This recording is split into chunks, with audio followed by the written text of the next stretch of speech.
Why, hello there. You are listening to Chasms of the Mind with myself, Bruns, and my bestest friend and co-host, Kat Gould. Today we're talking to our friend Kris Lovley about her company, Reclaimed by Kris Lovley. She makes itch sticks, propagation stations, and a bunch of other cool art stuff that I can barely pronounce, so I'll let her tell you about it. Just sit back, relax, and enjoy the show. Hello, Kris Lovley. Hey Kris. So we're doing an experiment. We're trying. Last time we tried doing audio off just our iPhones, and this time we're trying the trial period of Riverside FM. And Kris was nice enough because she's our friend that she's going to let us try it on her. So hopefully this works audio wise and technically wise. But it seems like pretty cool software. So go ahead and introduce Kris and her business. And so for those of you that don't know, Kris is all the way in Tennessee right now, which is pretty cool. The magic of the internet. For Kris Lovley, I've known her for years. One of my best friends, and I already we were just joking about forgetting the name of your business. I already forgot it was Reclaimed by Kris Lovley. Reclaimed by Kris Lovley, which is kind of like eclectic. It's not just woodworking. I see that you make lip balms, soaps, right? Yeah. Oh, really? I didn't know that. I make pain salves. I got an itch stick. That's going to be my claim to fame. And then I make a bunch of propagation stations for plants. Tell me more about the itch stick. I like saying I was going to say all three of those things sound interesting. The original name was Bug Rub. And then wait, Bug Rub or Butt Rub? Bug Rub. Rub. So I might actually go back to that because I'm working on transferring from like a plastic chapstick container into an aluminum one so that we're more eco-friendly. Yeah. Because, plastic's bad. I'm working on being zero waste. But the itch stick, I would have grabbed my stuff if I would have known we were talking about grab this. It, because we can edit this too if you want to grab it real quick. Let's talk smack about her. She's not here. Zoe, you want to say hi real quick? Right here. I can go. We're at my house. Quick, Zoe. Kris, we're introducing Zoe real quick while you were getting your stuff. This is Kat's daughter, Zoe. She's the producer for this episode. So if anything's bad, it's her fault, okay? Just want you all to know. All right, so let's see this bum itch stick. Bug stick. I just like calling rub. The bum rubber. I love the labeling. That's the plastic one or that's the aluminum one? This is the plastic one. Okay. So it's in a little, I would open it, but it's just a chapstick bottle. Yep. And it's currently not eco-friendly, but it's definitely hiker-friendly, and that's what I was going for. So it's made with jewelweed is its main ingredient.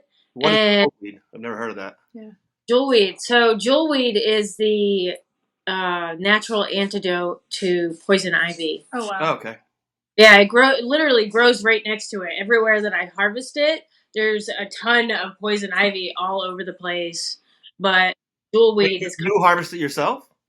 Yeah, I harvest it myself. Oh, I didn't know that. I picture you with a backpack and like a big, huge, I don't know, Steve Irwin hat and a machete, just like harvesting. Kris, that's amazing. I honestly thought you were ordering like in bulk stuff from Amazon and just putting it together. So you're going out and harvesting this stuff? Yeah. I might buy some of your stuff now. You talked me into it. A new customer. I harvest the jewelweed myself.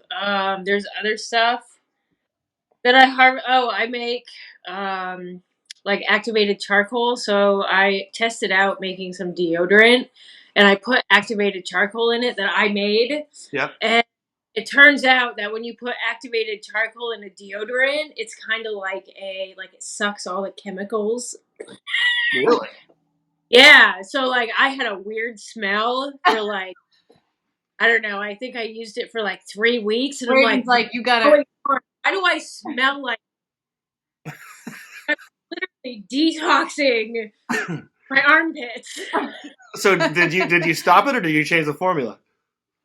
I'm actually working on making more, and I'm gonna name it something different instead of having it just be a deodorant. It's gonna be a detoxing deodorant, and I'm gonna make another one that's just regular deodorant. Do you think it was like, say you did it for a week? Do you think you would get most of that stuff out, and then it would finally just kind of smell normal? She did it for 3 weeks. 3 weeks. I did 3 weeks, and the first couple of days was like it was okay. It was a little weird, but like after a week, I'm like, what? Why do I smell like this? What was it like? Was it sour? What was the smell exactly? Not my Well, smell. I can't really put it into words. So also too, for people listening that are, I'm sure there's already people interested in buying this stuff. So what is your website, or where can they go to find you, or Facebook? So currently I have an Etsy. Cool. If you go to my Instagram page, it's at Reclaimed by Lovely, which is Ovley. Yep. At Reclaimed by Lovely, there's a link to my Etsy shop right on there.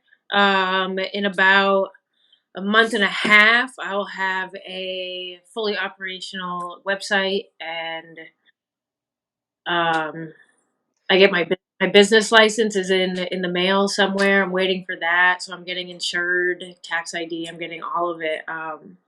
So I'll have different options on there. So like you two, you could go on there personally and purchase these items, or also like our friend Lauren that runs Mainly Succulents out in Orono. Shout out. She would be able to go on there into a wholesale portion of it, and Plant Shop can go in and buy all of this stuff wholesale. Okay. Cool. Which will Awesome. You're getting all your ducks in a row, and it sounds like it's really coming together. Yes. What about selling on Amazon, or is it, because I know people that choose Etsy over Amazon. Is Amazon just a pain in the butt for starting out? Like, do you have to be big to make Amazon efficient? I have no idea. Etsy was just the easiest one for me to get started. Hello, Duncan. Zoe wants him to be introduced, so this is Duncan. Yeah, we're at Cat House today, and there's 3 cats here. 4. Yeah. Do you want to ask one of your questions? I got one of mine. So, Kris, we decided, because we're new to this, that we're not always going to have questions off the top of our head. So we've got the Book of Cat, Book of Chaz, where we write down random questions. So do you want to have one? Yeah. I want to go first, because I have a funny one, a story for Kris and I. Okay. So I wanted to ask you, Kris, do you realize that there are many people on planet Earth that think that you and I are going to hell because we have tattoos on our body? Yeah. Yes, there are plenty of people that think that. Yes. But So the reason I was bringing it up is, so we were in Ireland, obviously, and you got the 4-leaf clover on your neck. And I was going to get one on the inside of my arm, but at the time, I didn't. I thought I was mostly Viking, and then, so I didn't, because I thought it would be cheesy to do that. So I just got a little star where Bangor is in the center of Maine. And then I fly home, and my dad tells me, oh, we did 23andMe, and we're actually 35% Irish, so I probably could have gotten away with doing it. But anyway, the story I was thinking about, because I was going to ask you if you got any new tattoos. That's what I'm leading up to. But I remember being in Brooklyn, and I went on a random date with a girl, and I didn't realize, I think she was borderline Hasidic Jewish, but we're walking down the sidewalk, and it was summer. I had my tattoo out, and she looks at me, and she stops. She goes, I'm sorry, I have to end the date. And I was like, what? She's like, yeah, my dad would never let you marry in the family because you couldn't be buried with us because you're going to hell. So I thought Wow. I thought you'd get a kick out of that story. And Kat and I also, I don't know if you were around for it, Kris, but it wasn't last fall, it was the fall before, also got matching tattoos on our elbows. So I've got a matching tattoo with you, and we're all going to hell. And I have matching tattoos with Kris. Oh, that's right. Yeah, you both have pizza on your ankle, For tattoo horse. Yeah. I'd show ours. It's too hard to get my long sleeve shirt off. But so anyway, the question, that was my long-winded way of saying, did you get any new tattoos since I've last seen you? Because you're covered in them. Well, not this past Halloween of 2020, I went and got a little potion bottle. Cool. Oh, I like that. I got it right there. It's kind of in a bad spot, but it rubbed off. She did a great job. I got some more of my leg done, and then the back of my neck is almost done. But I'll be up there I'll be in Maine in June to finish. Jay Cochran over at Forecastle Tattoo, he's going to finish up my neck, and then Derek Gardner, also at Forecastle Tattoo, will be finishing up my leg this year. Right on. Yeah, I'm pretty excited. That's exciting. The going to hell part, that's pretty funny.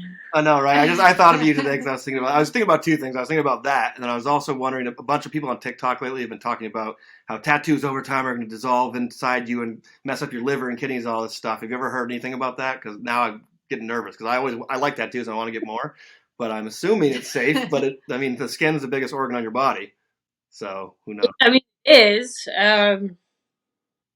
You're still kicking it. You haven't dropped dead yet. I guess we'll find out.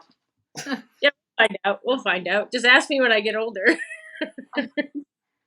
Right. Sorry, I have a lot of questions, but so since you've gone on your journey of being sober, I've also noticed that you are changing your eating habits. Everything Yeah. about your life is completely you've like flipped it, So do you eat meat anymore? I see that you're doing like vegan and all kinds of things. So we could talk about that, but I also want to know. Also, are you comfortable talking about the sobriety and that? Okay, cool. I also want to know, like, do you ever have a cheat day? Do you ever have a cheat day where you go to Taco Bell and just like house 4 or 5 tacos and a soda? Well, I know you do. so the first year of my sobriety, I did not have Taco Bell. Wow. Because Taco Bell is directly linked to my hangovers, right? Directly. Yeah. If over, I was eating $20 worth of Taco Bell, and I feel like all of us know how much Taco Bell that can fucking buy. Yeah. So that's what I think. So I hadn't eaten Taco Bell, but I think it was like a month ago. I was like, we were bringing. It was a couple days before Christmas. We were bringing an axe throwing thing, the target, to my partner's sister's house, and they built it in our garage here, and I was so hungry. I'm like, we're stopping at Taco Bell. And we did. I don't even know how much I ate of it. I ate quite a bit. Did you run to the bathroom afterwards? Your system wasn't used to it. It was. No, my system is not used to it. But the cheat day with the vegan thing, so I consider myself like 80% vegan. Only because like I'll throw a slice of cheese on my Beyond Burger, or I like cheese on my fake hot dogs. You're gonna go to hell for that, dude. She's already going to hell for the tattoos anyway. Well, did you? I know becoming vegan was part of your sobriety, but did you do it more for the health reasons, or because or animal welfare, or what was your motivation for the vegan stuff? Motivation was definitely health, because as soon as I got sober, so I was working out a few months before I got sober, but like after that, it was just like it was kind of like a no-brainer. Like, okay, so I'm doing all of these good things for my body by not putting them in my body, but I'm going to continue to put like meat and dairy into my body, and I might as well just be shit-faced is pretty much I see it, because dairy and meat is just as bad for you as alcohol is. I mean, portion of it. Oh yeah, sometimes in my head, like somebody goes and gets a meal at Burger King, it's kind of the equivalent to having a beer, for your liver and all the stuff that goes to your body to process it. It's all toxic. Yeah. The fucking. Say that again. You broke up. I couldn't hear you. I said you might as well just drink a bottle. Right. Yeah. So, how long have you been sober now? Just over a year, right? February 2nd will be 16 months. Yeah. Oh, cool. Congratulations. Yeah. That's amazing. Yeah, I messaged you about me taking a break as well. I ate a bad oyster, which I was in Michigan. I don't know what I was thinking, but I ate a bad oyster.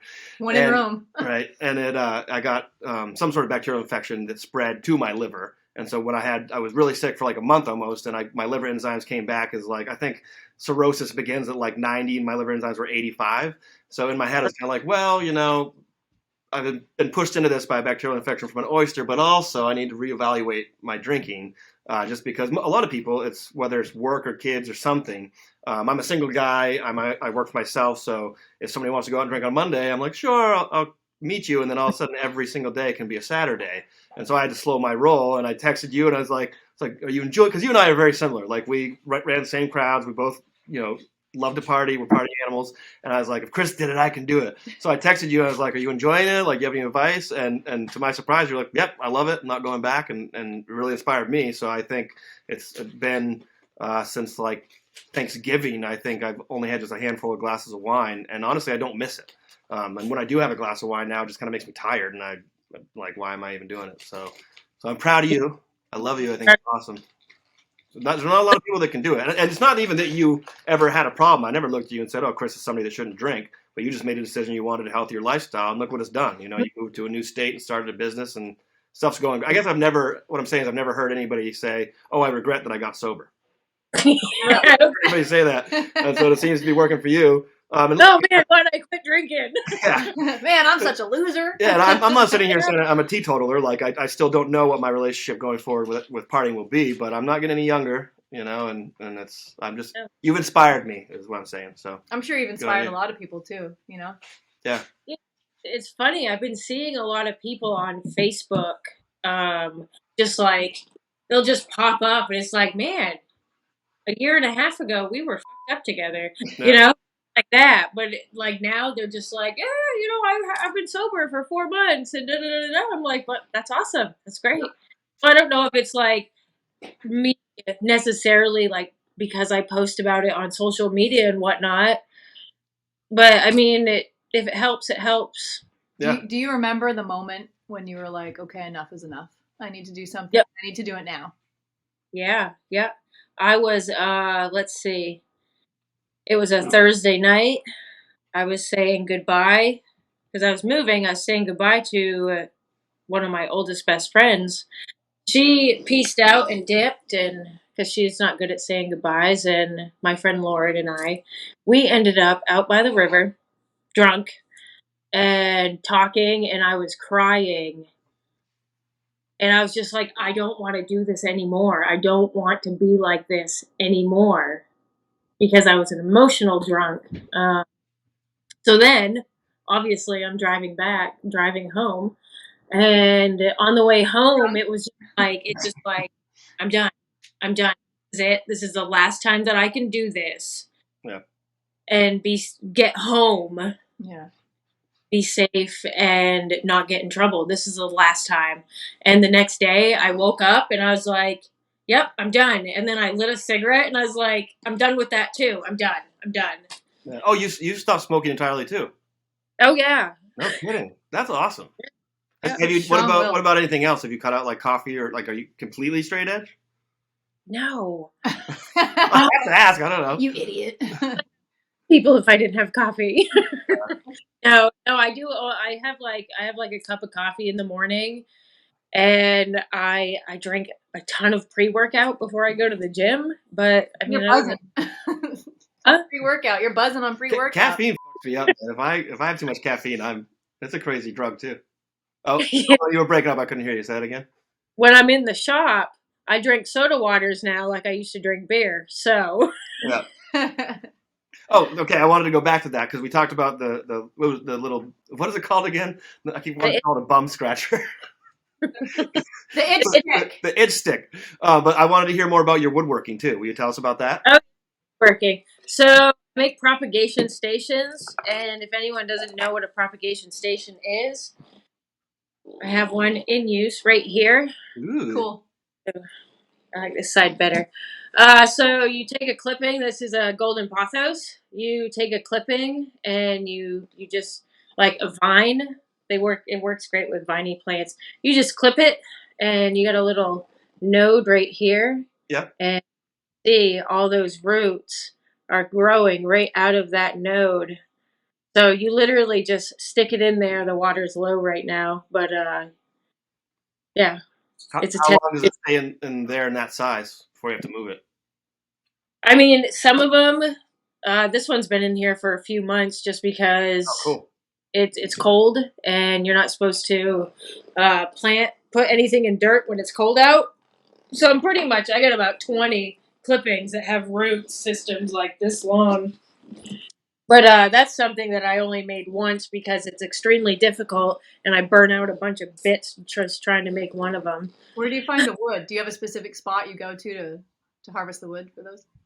So what I've been doing is friends in the area, if they have like we get really crazy windstorms down here and like tornado warnings and whatnot.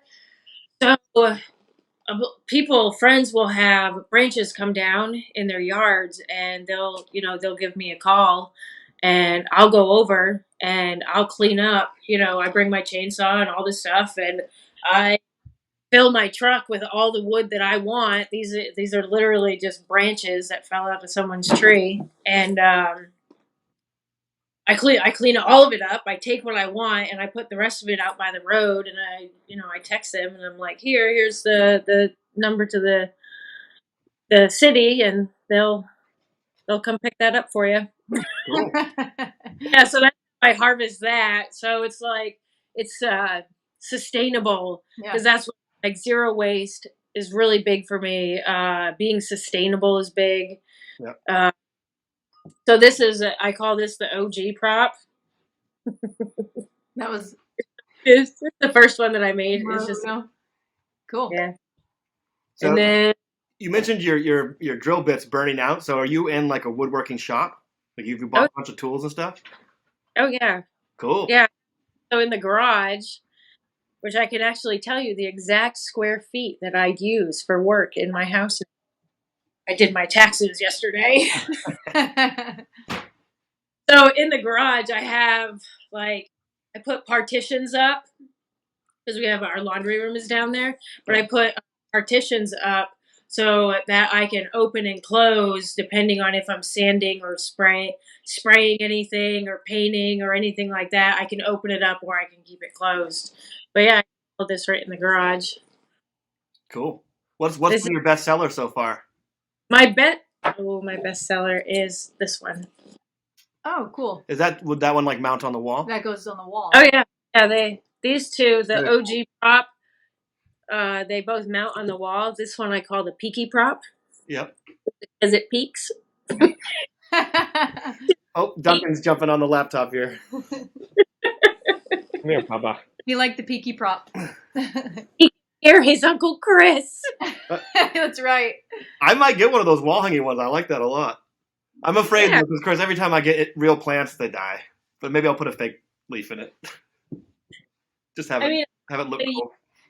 A clipping in it and just leave it in there and just keep filling it with water and leave it. I don't think my living room gets enough light. There's no light in there. You don't need light, do you? Yeah. I mean, you gotta have a little bit. Oh, you need light. Yeah, you need light.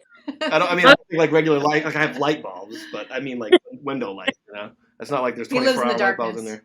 I mean, if you throw light bulbs in your lighting, it's the same thing. Yeah. That's really what I have. This is an LED light bulb, and I keep all my plants, my indoor plants, under them. Cool. Yeah, I mean, I could probably keep a couple leaves alive. But most plants I have do not last longer than like a month. I tried fish too, so I think fish are really cool, and I stopped doing it because I felt cruel. They always died every time. Well, I tried. I think I don't know if it's changing the water. I know. It wasn't that I was lazy. I tried. I did my best. Kris, take us into a day in the life with Kris. I want to know your routine. You wake up at 4:00 in the morning. Wait, you're waking up at 4:00 in the morning? I get up at 5. Really? 5:00 in the morning. Oh my god. Yeah, that's if my partner goes to the gym with me. Mark Wahlberg supposedly gets up at like 3 a.m. and works out for 2 hours before he does anything else. And I was like, seems like bullshit. But Mark does get up at 4 a.m. Yep, he has a whole app and everything. It's terrifying. But were you always a morning person like that, or did it just start now with the new lifestyle? I mean, I was when I wasn't drinking really heavily. Yeah. If I would take a month off and I'd be totally fine. I would be up early every morning, like 6:30, 7, 8 o'clock in the morning, and I would just get up and like I'm good. Which is funny because you were a bartender for so many years, right? That's a nightlife job. And you still wake up at 7 a.m. Yeah, I think bright-eyed and bushy-tailed. Bartending ruined me because if I didn't get home till 3 or 4 in the morning, I'm sleeping all day the next day. So that's... Oh, yes. Do you miss bartending? No.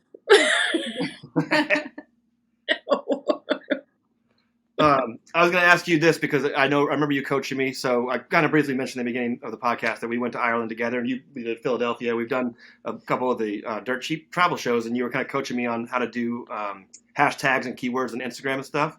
So I wanted to ask you, now that TikTok is the craze and taking over, do you have like a presence on TikTok for your business? And what is it, if you want to give people the link or the app for it? I actually just did a webinar on Thursday on how to promote your business on TikTok and Oh, Look like at you. promote it right. You know what I mean? Um, so I do have my personal TikTok, but I haven't started. Give us your personal TikTok. I know there's people that are going to want to follow you on your personal TikTok, unless you don't want them to. It's Lovely in the Wild. Lovley, Lovely in the Wild. That And is, what's the business one? huh? What's the business one? I don't have one for my business yet. Oh, okay. Yeah, So just Instagram then. yeah. Instagram, the Facebook, which is also Reclaimed by Lovely. I What have did you do the webinar for? the Or was webinar. So Etsy sends out these, emails. I get like 4 or 5 of them a week, and it's all like how to build your business on Etsy.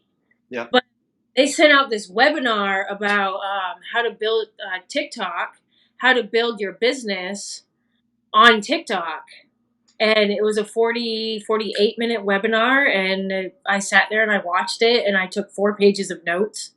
Like, Oh, okay. I was confused. I thought you were saying you did a webinar where you were explaining to other people how they should run. That would have been awesome. not yet, Yeah. but she might. Yeah. you never know. What's You your know? least favorite thing about Tennessee, Kris?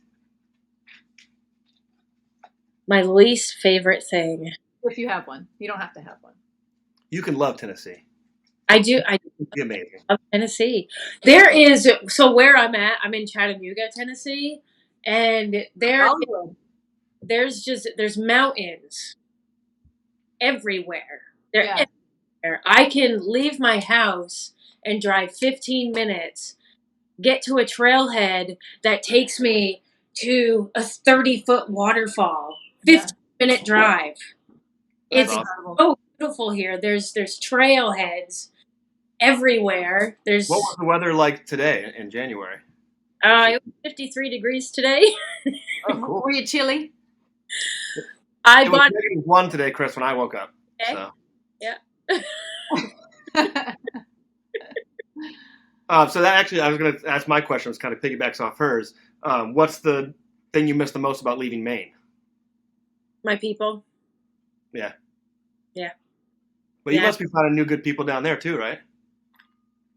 Yes, I have found some good supportive people that I really like having in my life. But for the most part, I am home and I'm not really around a lot of people. Well, also, Which is what you like. It's still coronavirus, you know what I mean? So, it is, and which I can't believe it still is, but through the month of December into January, we went from like not that many cases to like, oh, we're light yellow, and then now our state is like dark red, and everybody has COVID. Like all these people, like in the beginning, I knew like Uncle Bruce had COVID, and that was the only person that I knew. Now everybody currently has COVID. Yeah. Have you had it yet? You've pretty much avoided it, haven't you? You Yeah. haven't got it. I think I had it like in 2020, like the end of February, because I was nasty sick, and I have never been sick like that except when we went to Ireland. Oh yeah, Do you forgot how sick do you remember were. that time we went to go see Mo and we were in Boston? So sick. He broke a fever in the middle of the night. It was bad. I like pretended to be asleep. I was like, I don't know what to do. That's the thing though with Omicron is it's not quite as bad. Like because I think I got Omicron too, and I'm relieved that I didn't get the previous versions that were worse because the one I had was just like a headache and a cough and you know. Oh, that's But I'm triple vaccinated too, so maybe if I wasn't vaccinated, I would have been devastated. I don't know. I'm vaccinated as well, and I've had COVID twice. Yeah. Bruce had COVID twice. Me. Yeah. Oh, jeez. I think I've had it possibly 3 times, but 2 of the times I hadn't gotten tested, and I was just quarantining by myself. So I was like, whatever. But I had right when I came back from Thailand is when it first came out, and I had the COVID toes. All 10 of my toes were like purple grapes, and so I typed into my laptop purple grape toes, and the first thing that came up was all these CNN articles talking about COVID toes from like microclotting. So I did once again. The tests weren't available back then, but I think. And if you've that ever seen counts Chaz's toes, picturing them. Hey, as my purple toes grape, are beautiful. I have beautiful toes. I think. I don't know. You think you have beautiful toes? That's really the only opinion that matters, right? That's just true. What's next for you now that in business wise or lifestyle wise? Are you going to hike big adventure soon, or what are you most looking forward to? Everything is going. I'm hoping by June that I will be 100% going. Hiking, personal, physical wise, I'm currently training for. I just started training today. I'm doing a mammoth march, so it's a 20-mile hike that you have to get done in 8 hours. So I'm doing that. I'm also trying to be a vendor at the event. That's cool. Well, I know. That'll be tough, but be back soon. just hike with your stuff, and as you walk by, people are like $5. Oh no! I would have a tent, and Raven's my partner. Raven would run the tent, and I would run the race. Is Raven there right now? Can she say hi? She has her headphones. She's doing schoolwork. Yeah.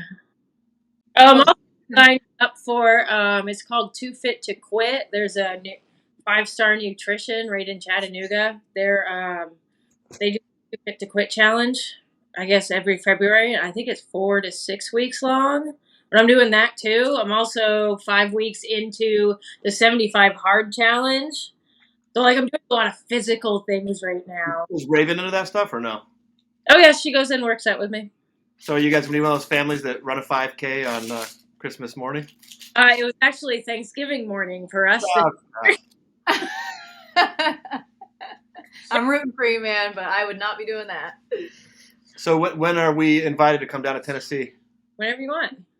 I want to make some stuff in your new garage there.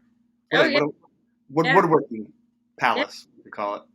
Yeah. I'm nowhere near your skill, but I like messing around with stuff like that. It'd be fun. Yeah, just got a finger. I can make a Taz original that you can sell on Etsy for $5. $2. 99 cents. Shipping's 10.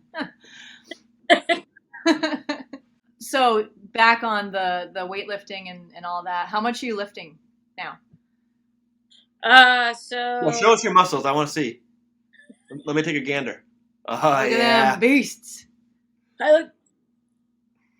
You've always been very strong, so now that you're working out, I can only imagine, you know? Yeah.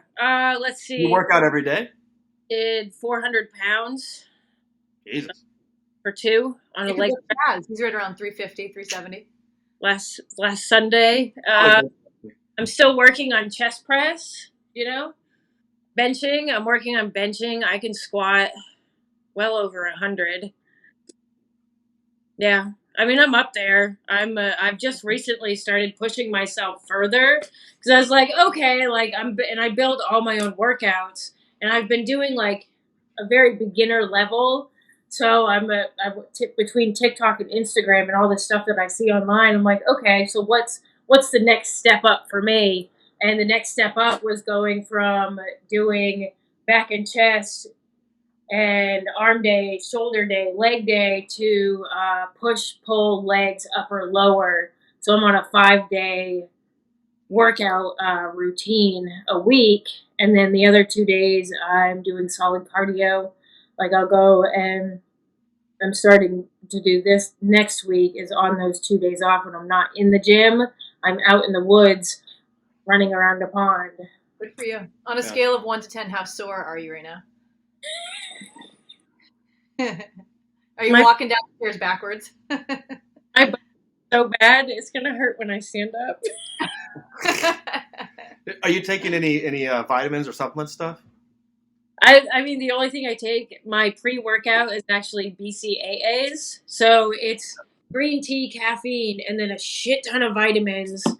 And like I take fiber, and I have my vegan protein shake, and I mean, I take Centrum. I take regular, to double up on D3, fish oil, ashwagandha, whatever. Yeah. That stuff. Yeah. So I do take a bunch of stuff, but it's not like I can. It's just all natural. I could go out into the woods and find it and eat it, or I could grow it. Yep. I love that you're out in the woods just going around and picking random things up. It's I good. just pick it up and bring it home and make stuff out of it. I mean, do you actually? Because I downloaded an app once to try to like see different mushrooms and stuff, and it wasn't really working. But like, how do you know what you're picking is what it is? You know, like did somebody show you, or are you just kind of looking and googling Well, it? she took a class. She was gonna, before she Yeah. went to TV, was planning on being a Oh yeah, no, but I mean, she can't know every plant in the forest, right? damn near close.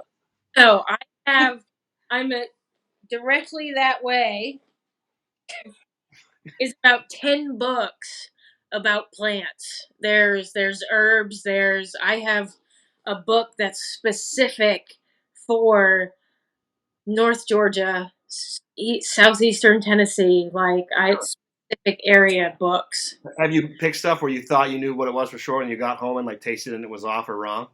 No. Have you ever had a scare? You're like, oh no, I ate a bad berry. No, if I don't know exactly what it is, I don't eat it. Yeah. I remember driving in Chris's truck with her when she was studying hard on different trees and plants and things like that. We'd be driving along and I'd spruce out of nowhere. That's a blue. So you've become a hippie chick, huh? Hippie Kris. Yeah. She's always sort of had that edge to her, though. It's not you. Yeah. I've always been outdoorsy. I love it. You still shave your armpits? Yeah, eggs once a month. They dissolved in her charcoal deodorant. Yeah. The hair's gone. That's what that smell was, burning hair follicles. Cool. Well, I guess we can call it a wrap. Yeah. Well, Zoe, you want to wave goodbye to everybody? No? Come on. Come say goodbye. There's millions of people watching, Zoe. Bye. Goodbye, everyone. She's been sitting here eating snacks. Now I'm hungry, too. Yeah, all the background noise you guys have heard the whole time is Zoe opening wrappers. All right, love you, Kris. Thanks so much for doing this. Thanks for doing the Riverside FM trial run with us. But I think hopefully this comes out good. You look good on our end. You sound good. So how do we look? Do we look good? You guys look great. It's so good to you. You too. All right, love you. Talk to you later. Love you. Bye. Bye. Love you.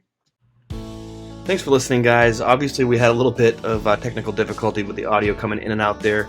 We're still working out the kinks. We're going to try to use this Riverside.fm again with some headphones and see if that clears up any future issues we've got. And for now, stay tuned. We're going to do the wrap-up of the end of the episode, and then we're going to tease our next guest. So if you're listening to this and watching this, I always wanted to have most interviews be in person. But this seemed to be kind of flawless and awesome. So if you live, obviously not many people live in Bangor, Maine, so that's the majority of you out there listening, just shoot me an email and we'll do a remote one like this. I think that's kind of the way things have gone anyway because of coronavirus and the world of Zoom meetings and all that stuff. So I think this is cool. Do you like it? It was super easy and functional. Yeah, It's obviously, and this is, by the way, this is an ad for Riverside. I'm not associated with them at all, but so far it seems pretty cool. Yeah. Yeah, and I obviously would like to interview people in person. That's the preferred way, but I'm not going to be doing too much traveling anytime soon, and I don't assume many people are coming to good old Bangtown. I love talking to Kris. I think it's cool to talk to random people that are our friends first to get this going. Yeah. Till we find our comfort zone, and I think it's cool. I just like sitting and talking to people. Kris, she's got a lot of stuff going on. She's like very eclectic, so. It was fun talking about like her business, Reclaimed by Kris Lovley. Yeah. And just like her journey of sobriety. That you can go from drinking one day to being completely done and sober the next. Yeah. So shout out to her for that. And it's cool that. Thank you, Kris, for being honest and being willing to talk on a podcast about that, because I think for people, say there's somebody sitting out there right now who's considering getting into woodworking but has been drinking and wasting their life away on that or any other drug.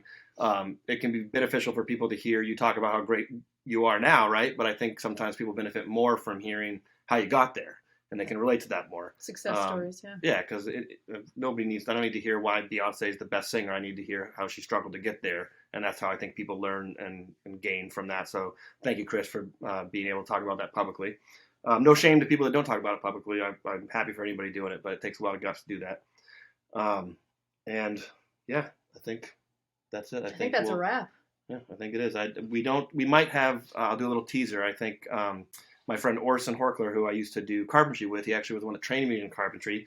He's an artist and musician living down in Portland, Maine. I believe he's going to be our next guest. So stay tuned, everyone. Stay tuned. Talk to y'all later. Have a Goodbye. wonderful day. Peace out. Adios. Boop.